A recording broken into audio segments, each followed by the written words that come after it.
The recording is in progress. We're going to be talking about brokerage disclosures today and buyer agency. So this is a Colorado only class. And I wanted to start out by talking about the brokerage disclosure. So I might be telling you what you already know, but the brokerage disclosure is a form that you have to give to the buyer at your first available opportunity. So this could be before you show them a house. It could be while you're first consulting them on the phone, but when you give it to them, it has to be what you're really trying to prevent is them telling you kind of secret information, confidential information. I'm going through a divorce. I have to buy something in the next 6 weeks. Those are the kind of things that you want to talk about, the different kind of relationships in Colorado before they start telling you all that stuff. So as you can see, if that's the point that the state thinks we're supposed to be giving them this form, that it really should be pretty quickly in the relationship, because a lot of people spill their guts right as they're meeting you. Hold on. I can't stand when you're like watching yourself on Zoom and you're like, this got a lot of little gray hairs right there. So I'm going to share my screen. I'm going to share what I'm talking about, because I know in some offices, this isn't something that you might have learned. But here's the brokerage disclosure to buyer. So it's the definitions of working relationships, but there's the extra line that says brokerage disclosure to buyer. So right here are the definitions of all the different ways you can work with an agent in Colorado. And in filling this out, you're going to have 2 lines here. And as you know, in real estate, you always want to fill every line out. So even if it's NA, you want to go through this and make sure you don't leave blanks. But for a specific property described as, sure, if you're meeting someone at I am not sharing it. Hold on. Now you can see it. Okay. So the first part is brokerage disclosure buyer. You have the definitions of working relationships. Under that are the definitions. But this first blank here is if you were meeting someone at an open house, you might have it filled in. I don't know, like, would you meet someone at an open house that you have to do this? It's more like I'm meeting them at a house. I met them on floor and they want me to run right over and show them this property. So yes, I might just put that one in there, but I have never found in my 20 years a reason to really fill in this line, because what happens if you fill this out for one house and they decide to use you, then you got to like go and fill one out for the next house, right? So that makes no sense. So I would put NA here. And then under this, real estate, which substantially meets the following requirement.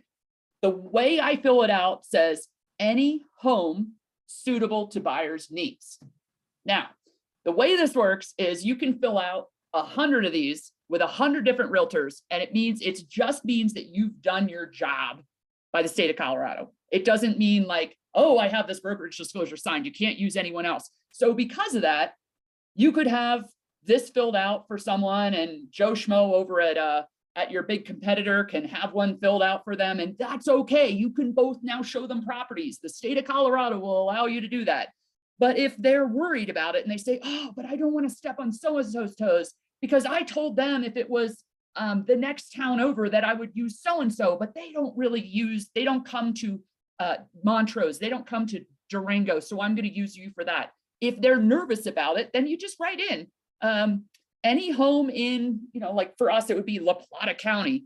For any home in Montrose or the surrounding areas, that makes them feel warm and fuzzy, but you don't have to limit it if they're not requiring you to. You also don't want to fill in here 2-bedroom, 3-bath house, because what's going to happen? You start showing them 2-bedroom, 3-bath house and they go, well, actually I want 3 bedrooms, and then you have to do this over. So just make it real simple, like any home suitable to buyer's needs. If you're showing land, any lot suitable to buyer's needs. And if it's both, do it for both. Okay, make it real easy. And then multiple person firm. You all work for multiple persons firm. I have in the past, if you're really working with a seller's agent and you are disclosing to the buyer that you are only working with them as a customer because they're trying to save the commission and they don't want to have you paid, you're on the seller side and you're going to do their side too. Like, let's say they're represented by an attorney or they're represented by another agent. You could still show them property. You just have to check this box and you say, I'm letting you know I'm a customer. You're so-and-so's client. Like, let's say you're a KW agent's client who happens to be out of town. So I'm showing my listing to you, but I am letting you know the state of Colorado makes me give this to you, and you're just a customer, so zip it, don't tell me anything. And then the only other thing down here is you put buyer acknowledges receipt of this document on, so put the date, you put the buyer's names, if you know them beforehand. If it's like an open house, you can just leave it blank and they sign it.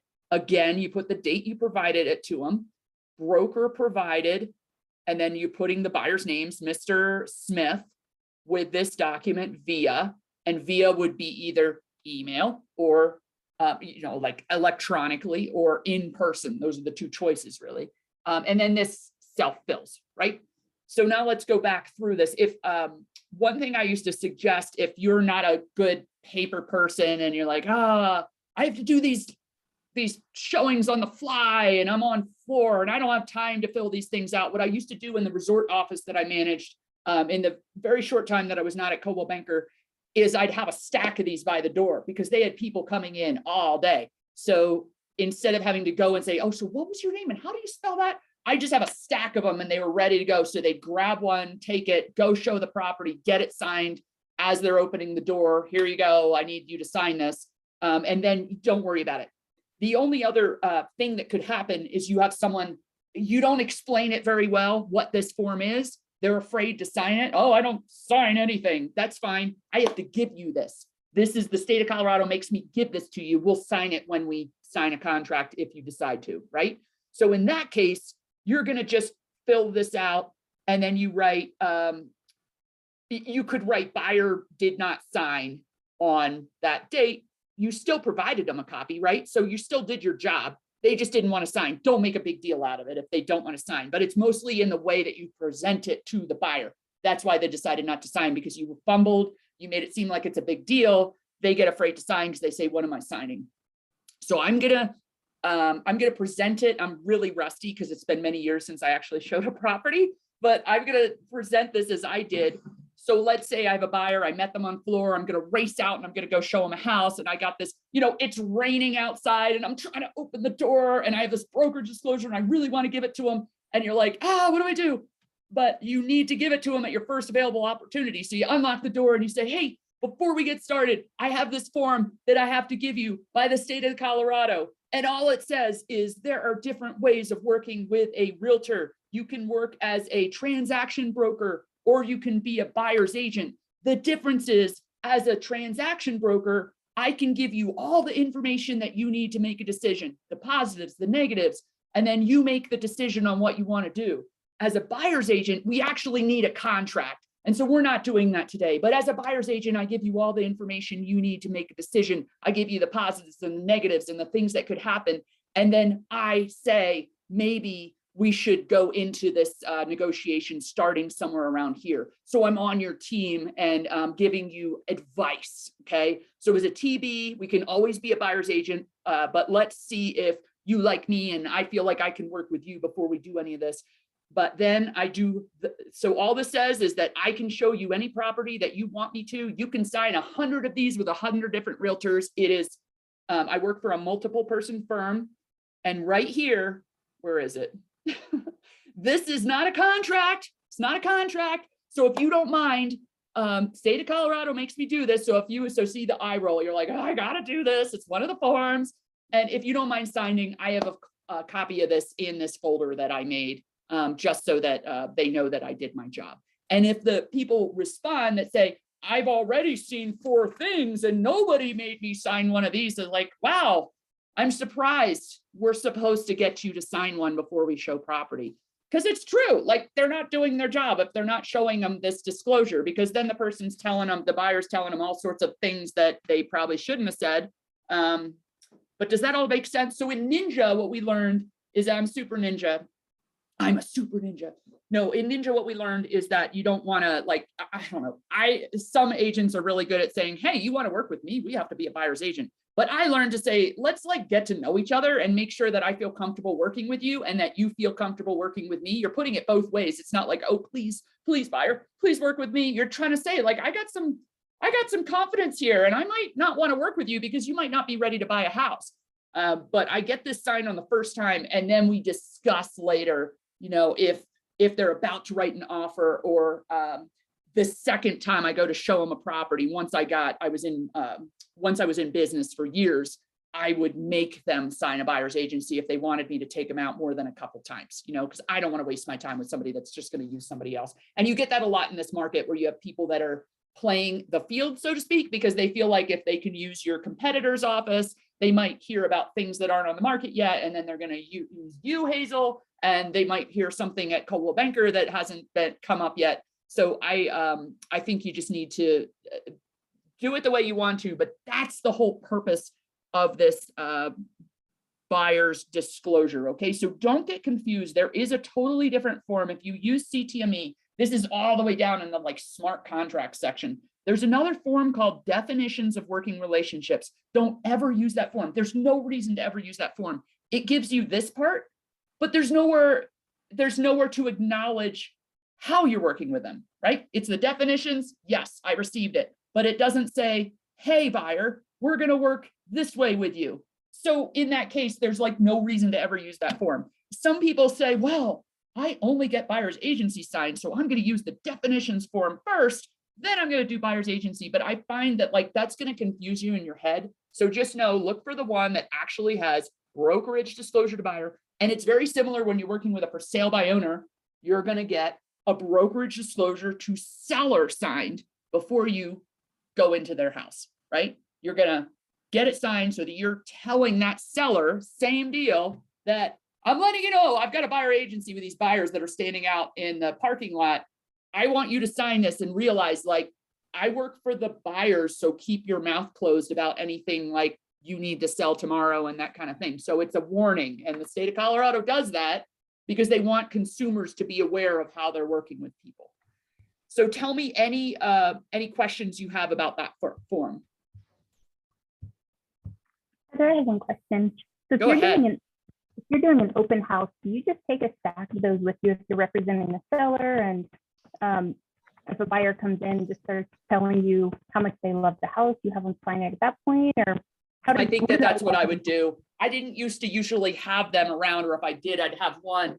But generally, when I'm at an open house, people aren't going to talk like that. They're not going to open up to you because they might say, oh, this is a really pretty house. And then you got to because they don't know you and they know you're working for the sellers. So they're kind of nervous and cagey about how they like it. But I might have one there before they start talking, just in case you have that happen, or bring a couple. But I don't think you should be so lucky that somebody wants to buy the house right there. But if they do, I would have the brokerage disclosure. And if you start noticing someone talking about that with you, that you say, hey, can I stop you right there? I just want to have you understand, I don't know if you have someone that already is in a buyer's agency that you happen to be with, because they could be somebody's customers and they're just spilling their guts to you.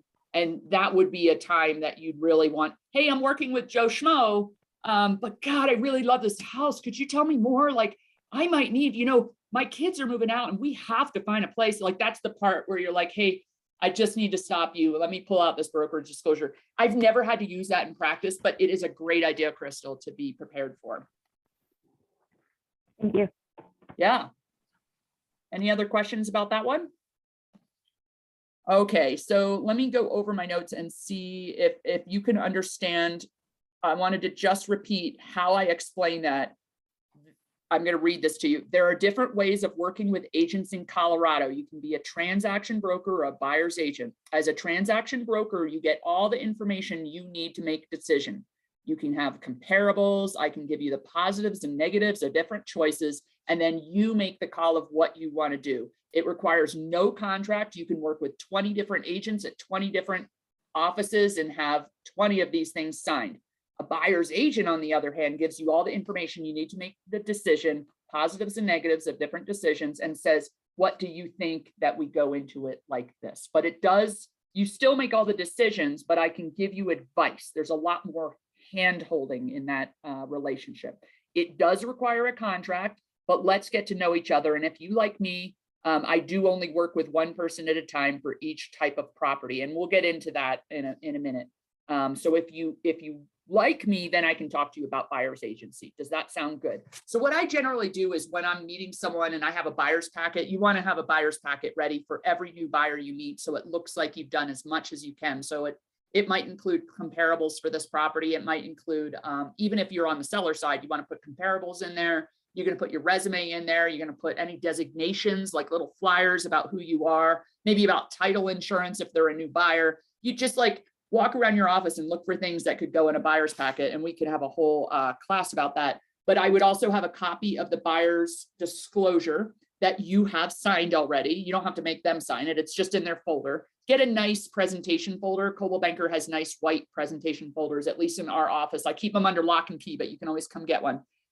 So I put it in a nice folder, but I also do print out the buyer's agency so they can take a look at it when they go home and they can kind of review it. And then when you're ready to go over it, they feel a little bit more confident that they had a chance. Even if they don't go over it, they have a chance to look at it. So as I'm finishing that up, I say, does that sound good to you? So this says it's not a contract, and you kind of circle that part of it because it says right there, this is not a contract, but you acknowledge to the state of Colorado that I've done my job and explained your choices. And I have a copy of what you're signing here, and I will email you a copy of this tonight. So if you say something like that, just don't forget, right, to email it to them. So are you good on buyer's disclosure? So then on buyer's agency, it's my opinion that when you're doing buyer's agency, I got into a pickle once where I was representing two people who both were looking for the exact same thing. And so I had two people that I was buyer's agency. Hold on, I'm trying to move this over. It's not working. There we go. They both were I was a buyer's agent for both of them, and they both wanted to write an offer on the same house. Boy, that's really awful, right? What an awful position. So I had to give up one of my buyers at that point, and they were so angry. And so ever since then, I just learned that I only want to work with buyers that are ready to buy a house, not like looky-loos. So I'm not going to, if they're a looky-loo, I'm happy to take them out. I'm happy to drive them around. I'm happy to be the tour guide, but I'm not going to sign a buyer's agency with them because I need to tell my people who I'm working with as buyer's agents about every single thing that comes on the market before it comes out. If I hear about it, I have to do everything to have that fiduciary duty to them. Okay. So what I learned is I kept, and this was, there was an attorney that used to teach Frascona, Oliver Frascona, who's an amazing teacher and attorney in real estate. His firm is still around. But he had taught that you keep it short. It's 3 months at a time. Doesn't that make sense? Like if you haven't bought a house in 3 months, okay, in this market, you might have put 4 offers in, you just can't get one under. But what is going wrong with your offer that you're not able to, do you want the house? Like I have somebody now that's in our office that their buyer, they won't go over full price. And unfortunately, I know that sounds so harsh, but if you're not going to be in the game, then I don't know that I want to sign a buyer's agency with somebody like that because they're not realistic with this kind of market. And that person has written, I think it was 9 offers. And if you're getting 10 offers on each house, I get it. But these are houses that maybe had 2 offers and they might have lost out on every single one. So like after a while, like, come on, you gotta get real. So with buyer's agency, I always had a 3 month, and that way, when I'm explaining it to them, they're on your team. They're like, oh, dude, if I'm not going to buy a house in 3 months, I get it. You might have to move on, or we might want to talk about our relationship if it's not going anywhere, kind of thing. But I want to talk to you about how to fill it out first, and then we can sort of go over it because we've got plenty of time. So I'm going to check this one. You can sign this contract to be a TB. So the beauty of that is I have some agents that do a lot of double-sided deals. Because they work in a specific market. So a lady named Marilyn, she retired last year, but she would only do TV because the chances were at Vicedo Lake, a very small community, she was on every seller side, but she'd be on like 90% of the buyer side. And it wasn't because she was like not keeping things or not telling other people about the listings. It's because most of the agents who had a buyer for there would just say, hey, Marilyn, like I don't do that area and I can't do a good job. Will you work with my buyer? So she would do these to make sure she would be the person who would be representing the buyer, right? But she would just do TB because she knew it would end up being TB anyway. And that way everybody was on the same page. So what it does is instead of that brokerage disclosure where you can sign one with like 100 different agents, if you're signing one of these, if it's buyer's agency or TB, that person is under contract with you. Like they have to buy a house through you. So anyway, I just wanted to explain that. But for the most part, everybody does these with buyer agencies. They fill it out, multiple person firm, yada, yada. Brokerage firm, all this is easy. Property, same deal. You put any home suitable to buyer's needs, and you can be a little more specific. If you're actually doing a buyer's agency and you know that person has to be in La Plata County, in San Juan County, something like that, you can put that. Maybe you know, maybe you want to limit it and say within 20 miles of town. Just make sure that whatever you're putting on here is actually what you know they're going to end up buying. Maybe you put the price range. Cannot go over under 650,000, like top price. So you want it to be inclusive of everything you could possibly have them purchase. Because technically, if it's without of that boundary, you'd probably need to get an amendment. I've never seen someone have to do that though. Here, make sure you fill it out. And that just has to do, whatever you fill out here in this contract has to do with this form. Has nothing to do with like your contract when you go and buy a property, right? This just has to do with the buyer's agency. Buyer's agency only, don't check that. So that would be once in a while, let's say, okay, so I sold for 15 years and once in a while, like twice, you get somebody that says, I don't want you working with both sides. You have to be my buyer's agent. And yeah, that's fine if it's out in Timbuktu and you're never, ever going to get a listing out there, but you don't want to have to sign that because then what if you like randomly so-and-so, hey, my name's Frank and so-and-so told me to call you. I have to sell my house tomorrow. And you're like, oh shoot, it's something that my buyer might like. So you just don't ever want to do that.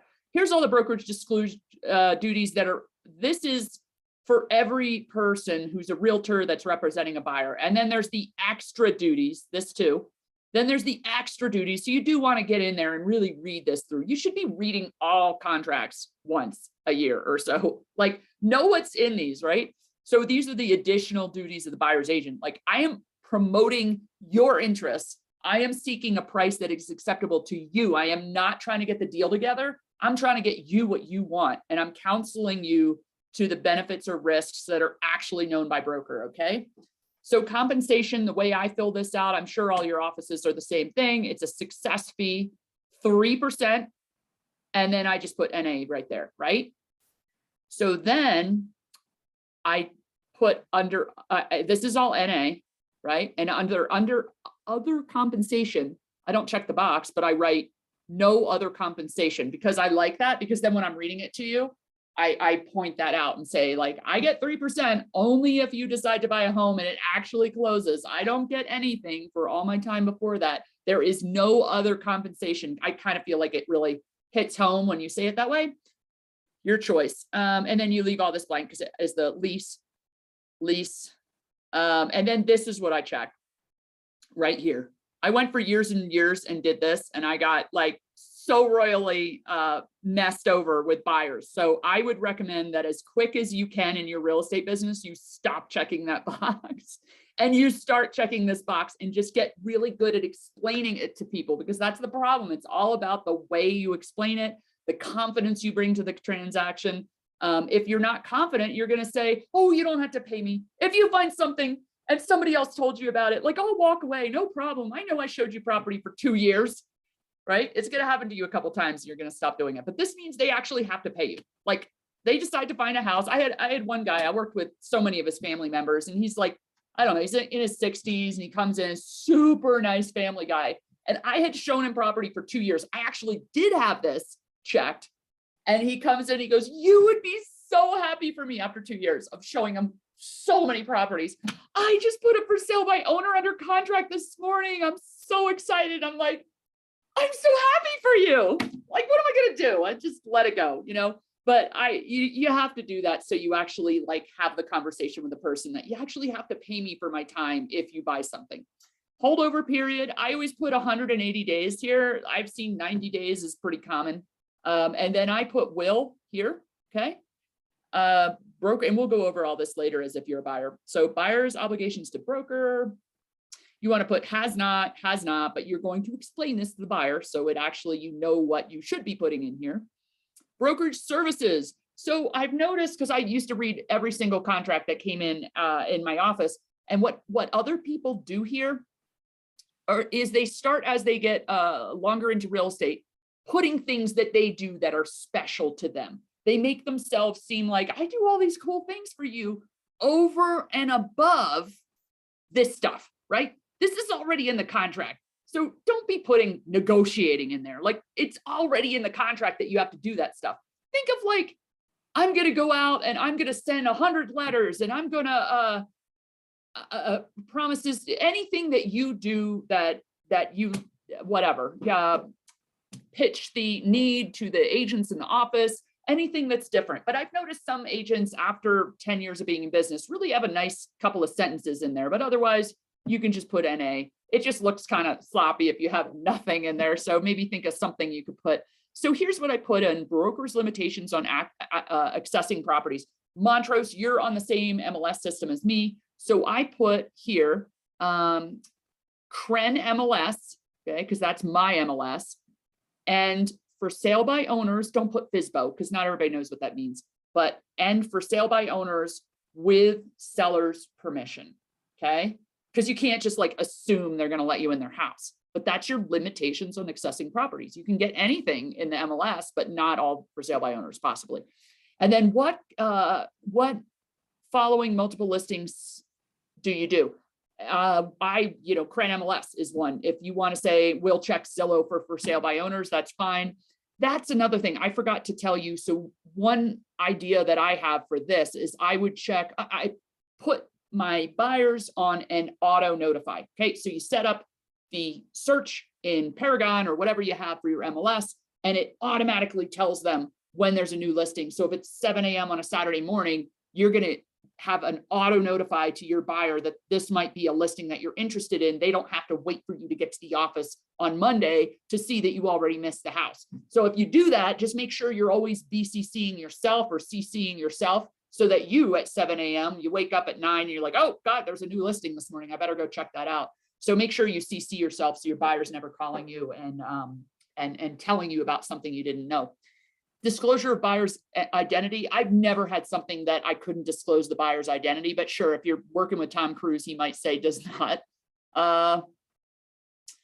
Additional provisions, it might be worth to put a fraud provision in there because we have so much trouble with fraud. I can't think of anything else. If they're doing a 1031 exchange or something like that, I might put it in there just to let the buyer know that I know, like you told me, and I'm going to put it in here just so you know. But other than that, there really isn't anything. And then this, I've always been told that this is good enough for electronic notice. You don't have to put CTME in there, just fax and email. Email is electronic notice and you don't need to put anything else in there. That's it. So do you have any questions, or if you don't, I'll go through and explain this as best I can. Remember. Heather, I do. Can you hear me? Mm-hmm.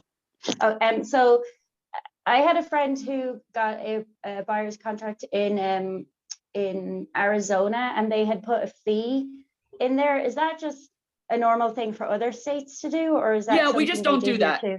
We just don't do that. I've never ever seen it. My husband wants me to do that. When I was selling property, he'd be like, why can't you just put $500 in there? That way, like, at least you get paid.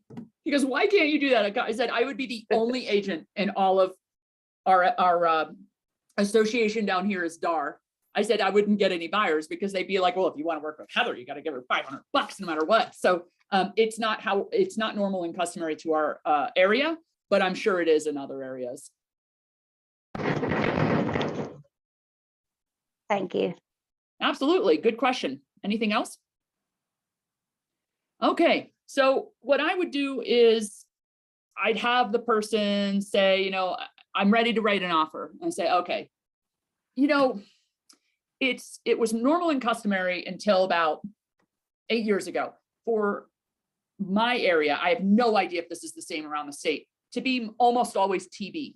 And I know the rules changed and there have been so many lawsuits that it used to be that my office, this is before Distinctive, we were called Coldwell Banker Heritage House. My office says we don't want you to be an agent because it has so much more liability than being a TB, because you're giving people advice. You could see, like, if you're a new agent and you're giving people advice on what they should do when they're buying their house, like maybe you should come in $25,000 over and you're going to get that house. Like, ouch, that's like fine. But the liability of them coming back and saying, why did you tell us to do that? We just found out the other offer was like $20,000 less than ours. That kind of thing. It's a lot of liability. But what had been worked out in the courts over the past, I don't know, a decade ago, is that for the most part, if you're a buyer's agent, you ended up getting in just as much trouble as if you were a TB. So you're a transaction broker. You should have known that. You'd be standing up in front of the judge. Why didn't you tell your buyers that? Well, I'm a TB. No, it didn't matter. You end up getting the book thrown at you if you were doing the wrong thing anyway. So I know it changed in my office where they stopped caring whether we were buyer's agents. And now what I see is like 90%, 95% of the things that came through my office were all buyer's agency, because I know that when you are reading about how to hire an agent, you know, in the Wall Street Journal or like, you know, Homes Magazine or whatever, nothing to do with the real estate industry, they'd be like trying to help the consumer.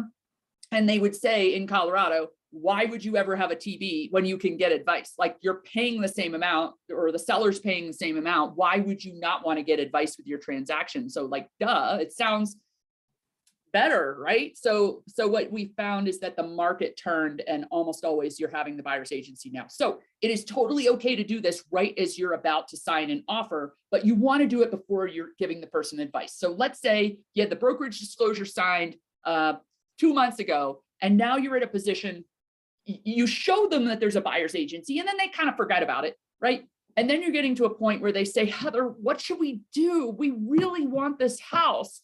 I'm going to whip out the buyer's agency. I had it all prepared and say, let's talk about this, because if I'm giving you advice, I need to be a buyer's agent for you. Okay.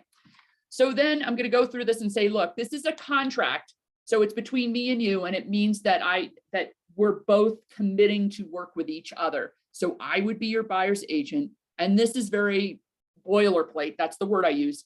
The stuff in black is boilerplate in the state of Colorado for a buyer's agency contract. And the blue stuff is what I wrote in that we're going to really, really talk about.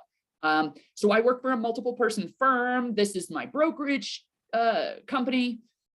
This all has to do with the lease, but we do have a listing period. And I think there is, there's because I didn't fill this out, it's not showing it, but the listing period, what I did is I filled it out for 3 months. Okay. So by then you're going to be under contract and close on a home. But I'm only working with one person at a time that's looking for a specific thing. And that's why I keep it really short, because I need to know that I'm going to be able to move on to another customer. I might not say it that way, but I need to know that I can continually work with people, but I'm going to keep it to 3 months. And then if you haven't found something in the next 3 months, then we'll come back to the table and decide if you really feel like you're ready to buy a home. But I did it for 3 months because that's going to be plenty of time for us to find a home for you.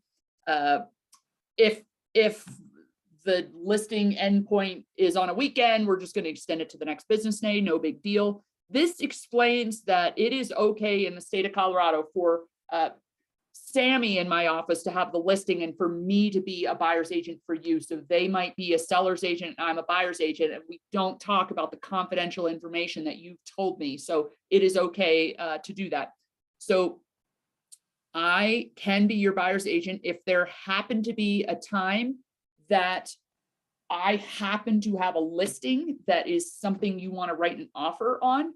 I automatically turn my relationship into being a transaction broker for you, because I wouldn't be able to tell you the confidential information from the seller side. And just like I wouldn't be telling the buyer your information to the seller side either. So we're just keeping our mouths closed on either side. And in that point, I wouldn't be able to give you advice, but I'd still be able to tell you the positives and negatives of different decisions and some of the different choices you have in the transaction. So we're not going to check this box because I can tell you there's a very, very large chance that I'm not going to be representing the seller. It hardly ever happens. I used to even use examples. I say, I might do one double-sided deal a year, but it's very rare. So I really don't think that's going to come into play.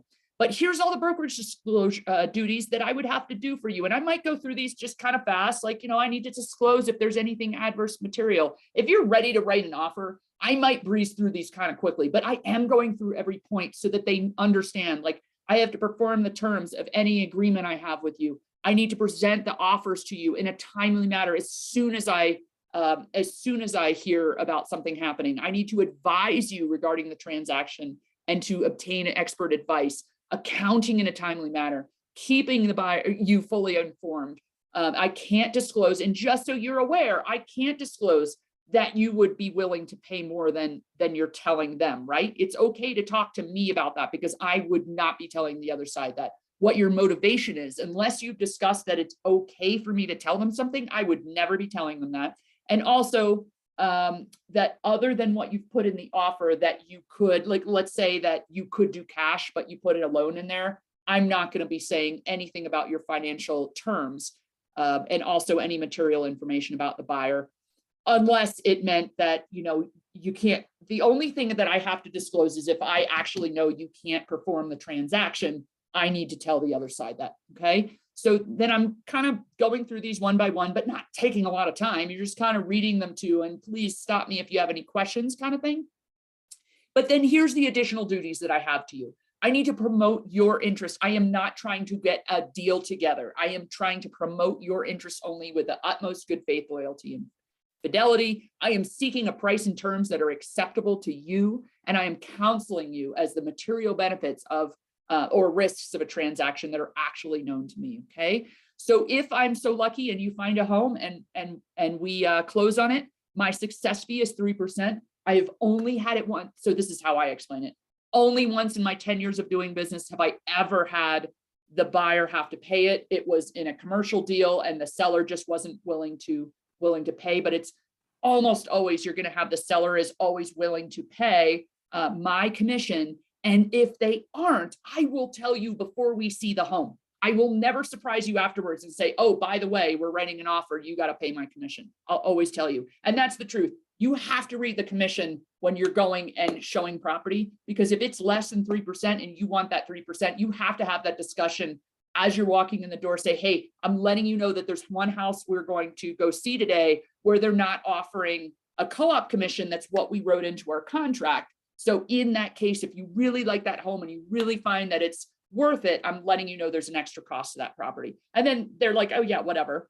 And then other compensation, I have no other compensation. There's not a compensation for me to go show you properties or counsel with you or anything else. I only get paid if we succeed on closing a home for you. It's a success fee. Okay, so I did check this box and that says listing brokerage firm or seller may pay, but you are obligated to pay me. So unfortunately, I have to write this into or what I do is I write this into the contract. Again, I'm always going to warn you if we're in a situation where you might have to come out of pocket to pay my costs, and it hardly ever happens. But the reason I do that is because we're having the discussion right now. Do you want to be on your own for sale by owners, or do you want my advice and my counsel and to help you through the contract? You're going to have that conversation right then. I have gotten into deals where they said, if I find something on my own, I want to go on my own and deal with a seller. And if I find something on the MLS, I'll deal with you. So that's your choice. If you want to work with someone like that, that's totally okay. There were a lot of times where I got burned that way because they did find a for sale by owner and they decided not to work with me. You could also have the conversation where you say, look, why not? Let's put buyer is not obligated to pay. And what that could happen is you go find the for sale by owners on your own, you go negotiate, you figure it all out. If you need my help for writing up the deal and to represent both parties just to get the deal done, you can come back to me and we can talk about that, right? So I've done that before, or I've even written into my contract that if you find this on your own, that I'm going to reduce my fee to a certain percent. But I usually wanted to get paid no matter what. So I'm checking this box, right? So you're having that conversation with them right now. What are your expectations of me? Do you want my help with everything? Do you have this friend that you might buy their house? You just need to know. Okay.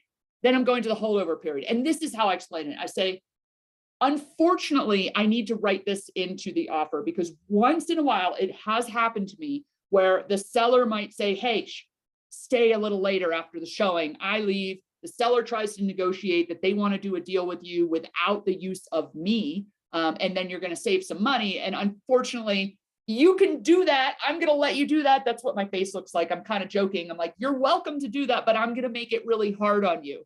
I'm going to make you wait 180 days or 90 days to make that happen. But it does mean that I would be paid if you end up, okay, so sorry. That's how I explained that part of it. And then I said, and unfortunately, I also have to write it in here that it says will, and what that is you go see a property with me, you know my success fee is 3%. The seller says, hey, I got this other agent and they're willing to work for 1% and we'll get the deal done for cheaper. I said, you can also do that, but I'm going to make it really hard on you because I have that, again, I have 180 days of a waiting period there. And what happens is the buyer says, oh my God, I would never do that to you. They always say that if you can present it the right way, and then they won't do it to you. But believe me, that happens. If you don't write that holdover period in there, it happens that there are some dirty sellers out there that are like, I just don't want to pay the commission. So I'm going to look up, like they're exchanging pleasantries and the seller goes, hey, call me after the showing. And so then the buyer and seller talk, they come up to a deal and they're like, we don't need our realtor. So buyer's obligations to broker.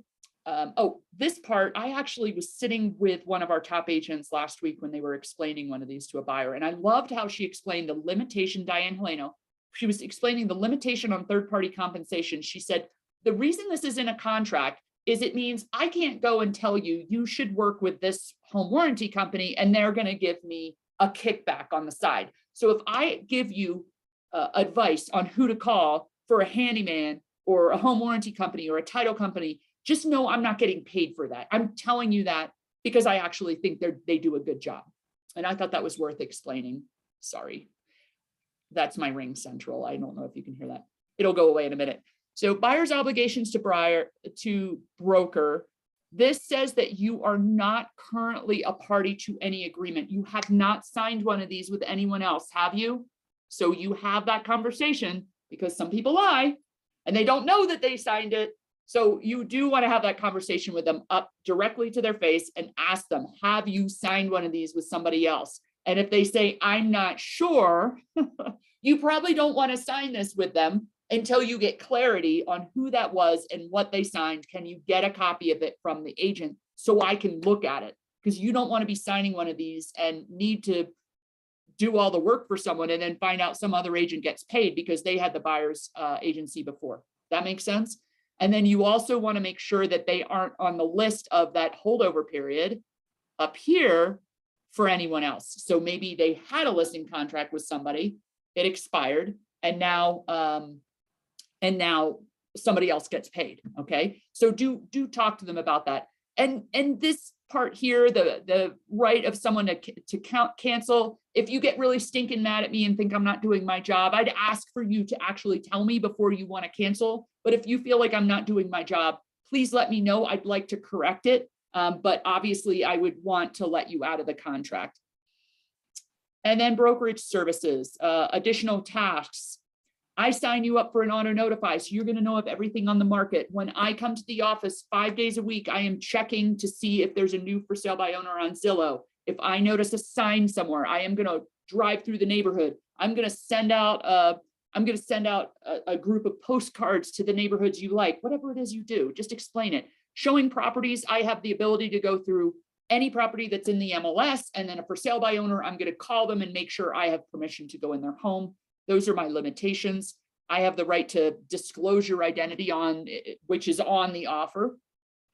And we just have to be really careful about wire fraud. So you are never going to answer an email that says, please wire something to a certain account, or providing your confidential information, which includes your bank accounts. Never, ever do anything because of an email. You want to pick up the phone and call me, and we're going to do everything by phone to make sure that you're safe, because it has happened locally that people have lost money.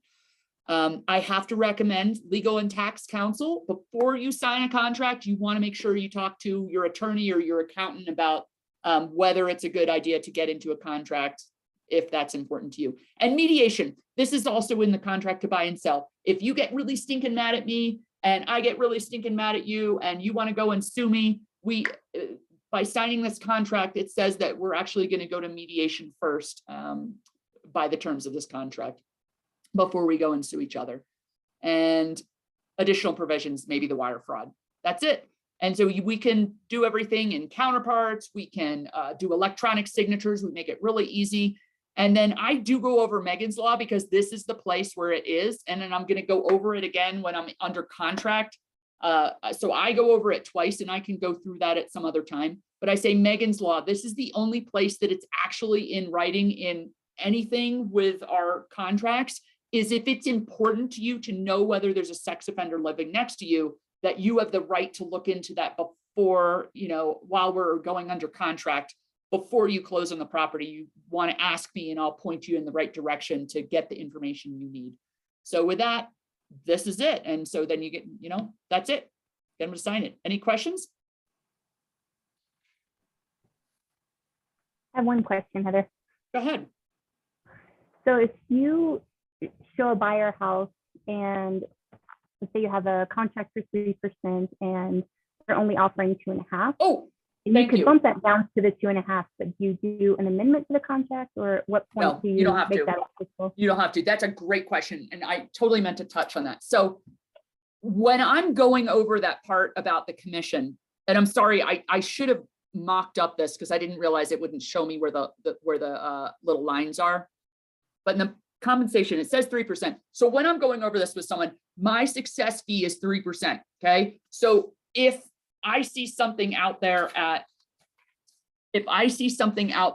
at 2.5%, I'm not going to say boo. I'm not going to talk to you about it or anything. I don't care about that. But if I notice something that's at 1.5%, then I will bring it to your attention and we will know before we go out and show the property, because I will let you know we'd have to make up the difference at closing, whether it came from you or whether you asked the seller to pay it. But I explain that right away because 2.5 to me, like whatever. Maybe if I'm like showing, I have known agents in our office to get that extra 0.5%. They said, well, why not just ask the seller? I'm like, that's fine. Or the buyer.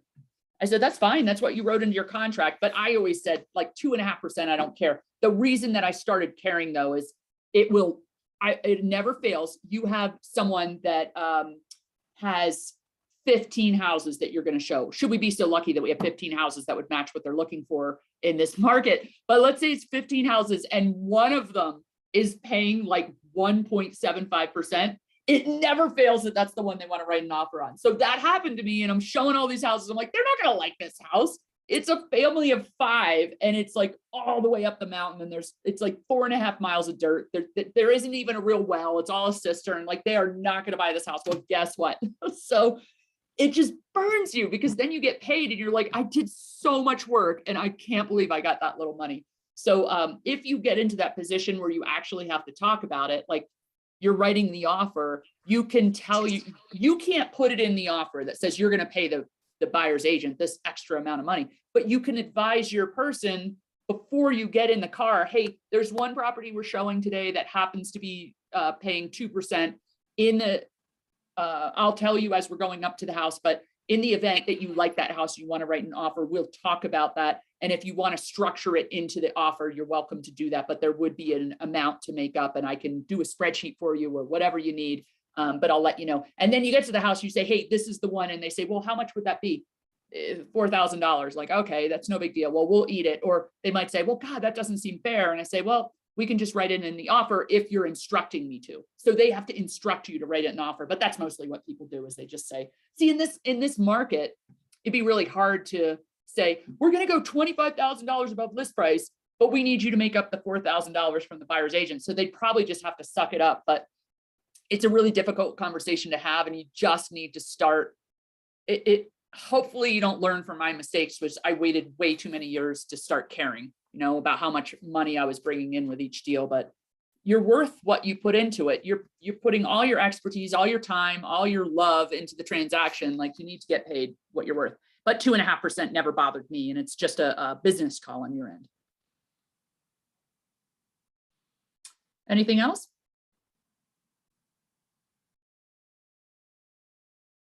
Okay. Well, I appreciate